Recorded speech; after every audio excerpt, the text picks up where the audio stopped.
Thank you. I'm Ron DeSantis. I represent Florida's 6th District in the U.S. House. I'm running for the U.S. Senate to succeed Senator Rubio. You guys can check me out at DeSantis2016.com. You know, when I was in the Navy, you had to do a lot of different things. One of it, conduct yourself with honor, courage, and commitment. Another thing you had to do is you had to be protective of the nation's secrets and classified information. And let me tell you this. Any one of those people that I serve with or myself, if they had taken top secret information and put it on a private email account, they would have been removed from their post, they probably would have faced court-martial, and they very well may have ended up in Fort Leavenworth, Kansas. So what I say to you is, why should that be any different for the Secretary of State? Hillary Clinton is not above the law. She needs to be held accountable. And she made a conscious decision to set up this rogue private email server because she didn't want anybody doing FOIA. She didn't want Congress investigating her communications. So she was protecting herself and her political interests, knowing full well that that system would not keep the nation's secrets safe, and she chose herself over our nation's security. And that, my friends, means she is not qualified to be the commander-in-chief. Another place in Washington where we need accountability is with the IRS. The IRS targeted millions of conservative Americans in the run-up to the 2012 election. And when we in Congress have tried to investigate this so we can hold people accountable, so we can do justice for our constituents, the IRS is stonewalled. You have the IRS commissioner, even though we subpoenaed emails, they destroyed 24,000 emails under subpoena. He came and made false statements to Congress. There were other emails where they said they looked for them, and then cursory examination by the IG finds them. Let me ask you this. If you were being audited by the IRS, and you destroyed documents, and you lied to the IRS, and you refused to produce information, is there any way that you would be able to get away with it?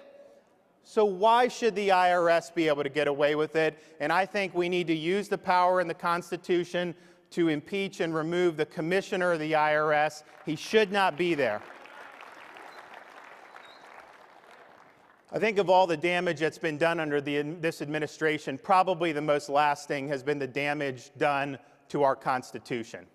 You know, the Founding Fathers, they had studied the history of every republic and the history of mankind, and they got lessons from each one of them, and they noticed every single republic in history had one thing in common, and it was this. Every one of them had failed. So they believed it fell to our country to determine once and for all whether people really could govern themselves, whether you could have a society based on the rule of law rather than the rule of men, a society dedicated to individual freedom, rather than social engineering and power for the ruling class. And the Constitution was their answer to this historical dilemma. And so when you have a president who boasts about, if you don't do what I want, Congress, I will go on my own, or I have a pen and a phone and I will do that, and somebody who wants to stack the Supreme Court with a fifth liberal judge, you're starting to move away from the principles that make the country great. And so I think 2016, we need a resurgence in first principles. We need to restore the Constitution and the rule of law. And the reason is simple. You know, when you guys came into Washington, you can see on the mall all these great statues, monuments, Washington Monument, Lincoln Memorial, Martin Luther King, the White House, Capitol Building, all these great things signifying a lot of great ideas.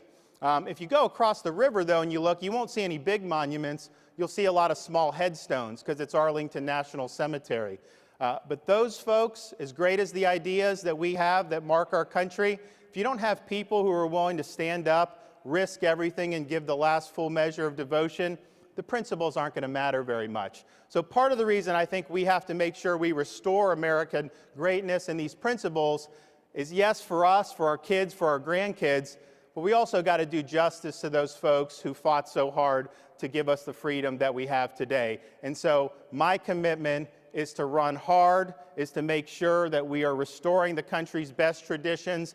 And ultimately, if we do that, I think we have a great future here for the United States. Thank you all for coming. Thank you for your activism. And God bless everyone. Thank you.